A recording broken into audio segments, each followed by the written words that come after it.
विकृत डिलिव्हरी बॉयने लिफ्टमध्ये नको ते उद्योग केल्याचा अतिशय धक्कादायक प्रकार समोर आला आहे। मिळालेल्या माहितीनुसार डोंबिवली पूर्व परिसरातील एका हाय प्रोफाईल सोसायटीतील हा भयानक प्रकार आहे।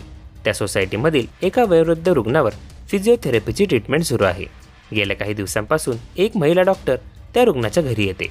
2 दिवसापूर्वी रात्री 8 वाजेच्या सुमारास महिला डॉक्टरनी तिची फिजिओथेरपी संपवली आणि 7व्या मजल्यावरून खाली उतरण्यासाठी ती लिफ्टमध्ये शिरली। मात्र 6वा मजला येताच लिफ्टचं दार उघडलं आणि एका प्रसिद्ध फूड पार्सल कंपनीच्या डिलिव्हरी बॉयने लिफ्टमध्ये प्रवेश केला।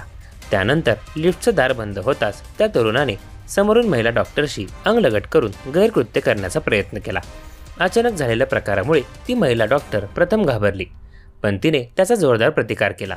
तिने तातडीने लिफ्टचे ग्राउंड फ्लोअरचे बटन दाबले, लिफ्ट खाली आली आणि दार उघडलं। तेवढ्यात त्या नराधमाने पळून जाण्याचा प्रयत्न केला।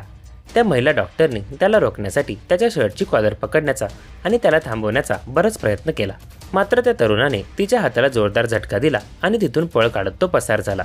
त्यानंतर पीडित महिला डॉक्टरने तातडीने मानपाडा पोलीस ठाणे गाठले आणि तक्रार दाखल केली।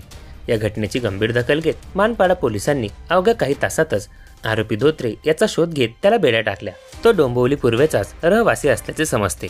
पोलीस या प्रकरणी अधिक तपास करत आहेत। मात्र एका महिला डॉक्टरसोबत झालेल्या या गैरकृत्यामुळे बरीच खळबळ माजली असून महिलांच्या सुरक्षेचा प्रश्न पुन्हा ऐरणीवर आला आहे।